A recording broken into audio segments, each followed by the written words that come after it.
We are here. How do you guys know We are here. I can only hear one person talking. Excuse me 1 second, sir. I'd be more than happy to answer your question, but this gentleman here has the microphone. Yes, you do. Sir, I apologize if you already answered this question. A lot of us Okay. were here in the back. Thank you. Can you tell us in terms of exact numbers, what's the status? How many of these incidents have happened in last 12 months? How many arrests and convictions have happened in the town? I could do that through our Major Crimes Bureau. So what I would do is have you talk to Lieutenant Mark No, you Latuno. not need to draw now. It's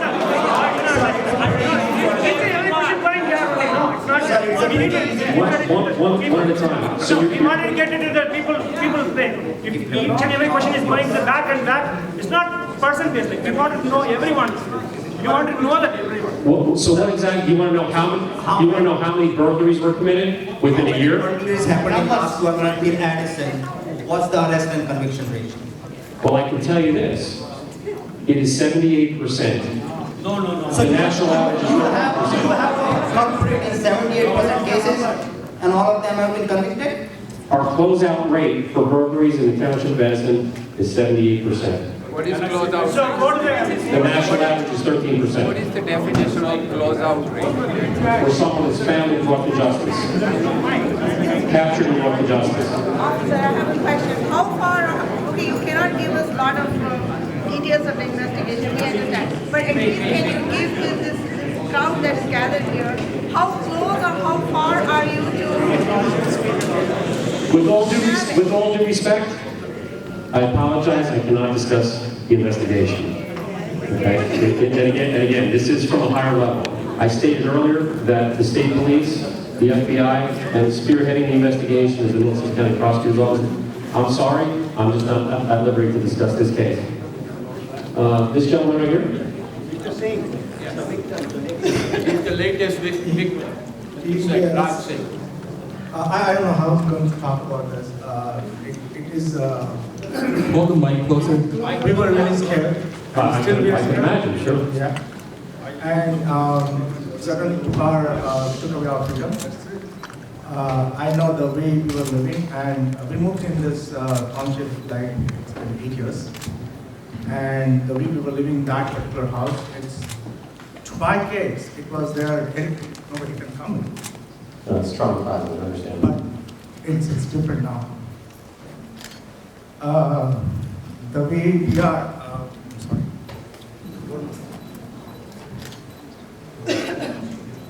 I don't want to. We as police officers, the county prosecutor, the mayor, the council, we want to bring these people to justice. And we will. We will. More than that, I would like to have everybody saying what we can do to prevent it. It doesn't happen. And literally, I'll tell you, some of the information probably I feel is not right here. What I said, the response time was 2 minutes. I remember that I didn't have the phone. I had to contact my Laptop. I'm well aware of everything. Yes. So when I contacted from there till the police came. Can I just No, let him speak. It's not 2 minutes. So one thing is the response time. In our case, I don't know what kind of alarm would have worked. It's not even taking out the trash outside. Just sliding the door of your backyard and just putting something and then people push you in. I can understand if you go on this sidewalk at 10:30. We used to go. It's like a pretty nice neighborhood. And Sure. I still feel it's somehow. This incident should not impact my life, but I know that kids are concerned. And I'm sorry for that. And now I I will feel do that everything in my power, and I want this to be a message to anybody that wants to come to Edison Township and commit crimes against our community. I will capture you and use all my resources to bring you to justice.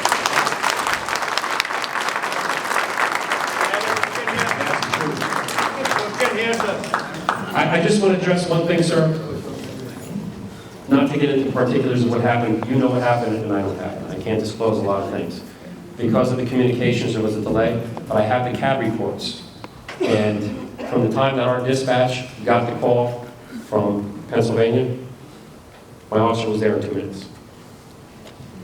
Sir, I have a Car question over 14. here. Chief Brian. Chief Brian. Chief. Hello. We're Chief. elevated. Where we at? Okay. He's been waiting a long time. Okay, thank you. I'm just curious, how many officers do we have right now? 158. And how do you think 15 is going to make a difference? We have to start somewhere, but like the mayor said, 15 being hired now is the most amount of officers that have been hired probably in 25 or more years. But again, that just Sir, I have a answers the question. Well, question. it's not this mayor and his administration that didn't replace officers through attrition that left. That's all I can say. We can't go backwards, we can only move forward. And we are moving forward. Chief, can I take it over Yes, from sir. here? Okay, this is happening since 2005 when you became the chief of this town. When Mayor June Choi was there, same situation was there. For 4 years, we keep on banging. We had a couple of neighborhood watch meetings, nothing happens. Okay, now you answer very simple question, 158 officers. How many officers are on the road? And how many are in the office and promotion and sergeant and lieutenant and how many people are there? Well, it depends what time of day it is because Any time of the day, tell me minimum and maximum. there could be 26 officers on the road at one time. I There don't could be think eight in there this could be 8 town, officers on the at road. any juncture, since last 6 years, 26 officers are on the road. Come on, I'm not going to give out pertinent information to anybody else that may be watching this to want to do harm to the community. It's not going to happen. No, Chief, you should understand this. When last time it happened on Inman Avenue, people walked in, they came in a police dress. We made a lot of noise, you were there, Mayor Risciliano was there. You promised that, okay, there should be, something should be done in the North Edison. 90% of the time, I'm talking about 2007 incident on Lamar, okay? The police came in after 7 minutes. Even the burglar car was crossed in front of the police car and nothing happened. North Edison definitely need a police substation. You believe it or not, but that demand has to be considered. Mayor, and stress you, it's a very serious issue. You ask any of the people who has been hurt or burglarized, none of the time police has reached there in time. You need a North Edison substation and you did it. Thank you. Sir, I have a question, please. Let me respond to you. Occupied or unoccupied buildings will not make your neighborhood more safe. It's patrol officers on patrol, roaming patrol, that make you safe. Thank you. Okay, let me just finish. Sir, can I have Chief, I'm not telling that. Most of the officers, I mean, I'm sorry to tell that every officer are not safe. But when you drive in the town, and when you see 4 officers at one place, you see 5 officers at one place, you see 3 officers talking at one place. If they do the patrol, if they are assigned to the North Edison, and if they take a round or patrol in that area, that will be better. I mean, it's true, presentation is nice, little improved, everything is okay. But we definitely need police station in the North Edison, believe me. Can I have a question, please? Petroleum. My name is Sarat Dalal. Let me tell you one thing. I was in Singapore. It's the same size of Edison Township.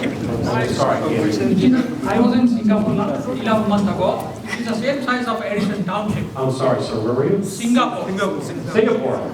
Singapore. That town is so safe. You walk in middle of night, nobody can touch you. Okay? Now, here in this town, and there are so many cameras are mounted.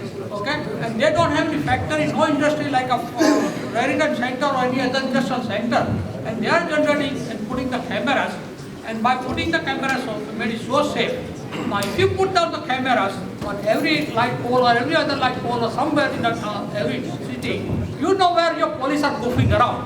I've seen several police officers sitting across the JP Stevens School, bullshitting. Some of them are still sleeping. Well, if you give me the time and date, I'll look into it. What else Yes, do you I'll find out How are you exactly going where to you are. protect the township? Okay, thank you. Thank you. Yeah, thank you very much. We appreciate the presentation. I'm one of the very few that were actually glad the kids here because they wanted to know, wanted to get the reassurance how they're going to be safe. And I don't get that warm feeling yet. Some of it has been presented. I'm not saying anything hasn't been done. The point I wanted to raise is, considering the gravity of the situation, right? I understand strategically you're trying to hire more staff, but to handle the situation today, and I'm actually echoing what others are pretty much saying. Well, it's, Let me finish, please. Let me have the opportunity to finish my question.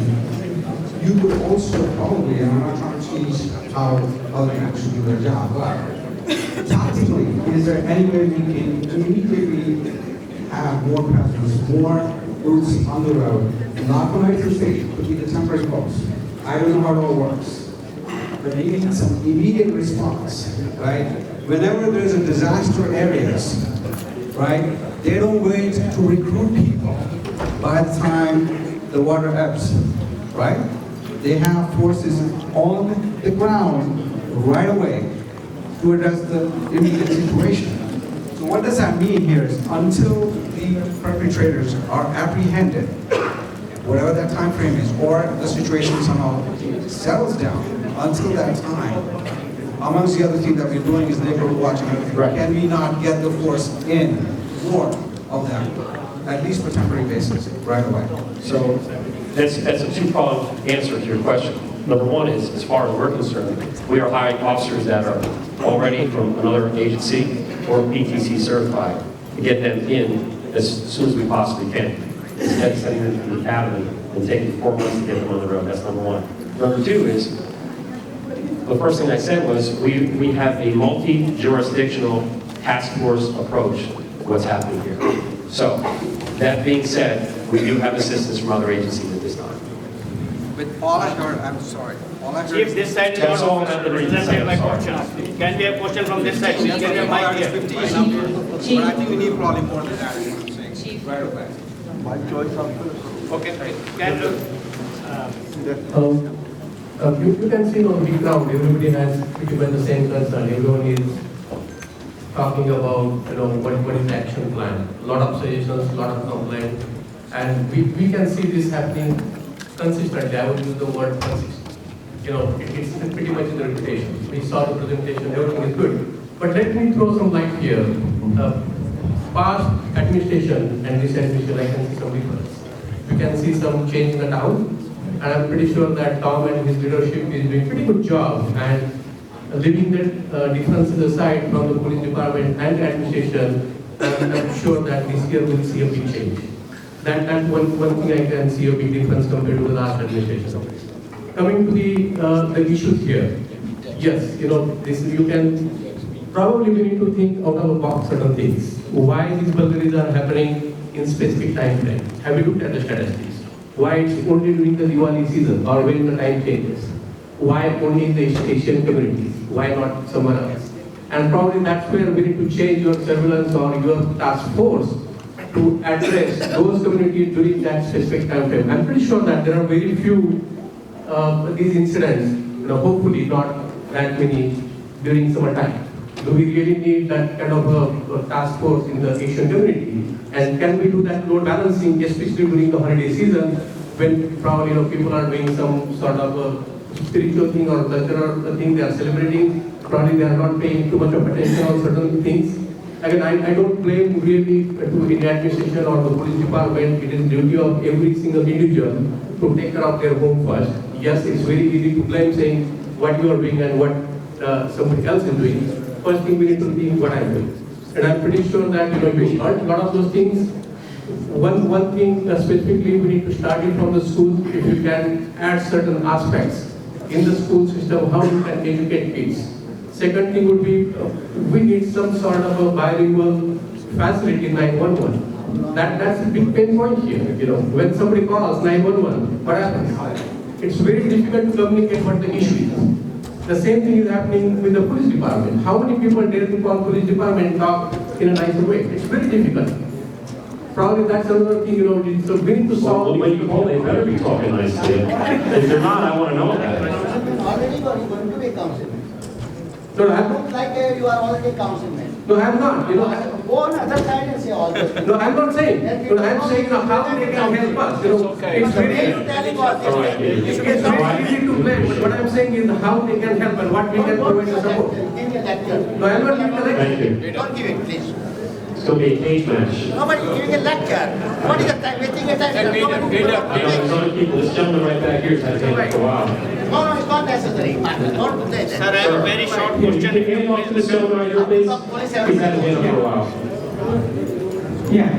So what's stopping us from getting security cameras in each and every intersection? I'm sorry. Chief, my question is, what's stopping us from getting security cameras in each and every intersection? Is it a budget or is it a law or It would be budgetary item. but if you see the It would be state, not just Edison Township, but that's something that would be statewide. Uncle Tom, so many. We're looking to move to that in the future. At some point, we'll see that, but it's not going to happen overnight. right, but if you see the benefit, right? So an instant report like say one. But we have Uncle Tom. Right? Enough. Why is doing If you that? see security cameras Keep and quiet. on that time, and if you see some evidence, it's definitely going to be helpful than maybe hiring 50 more of these. That's a great crime fighting tool, and like I said, we would look to get to move in that direction. Yes, sir. I'm professor at City Hall University. I read the report in Star Ledger. Star Ledger labeled it as a racial crime.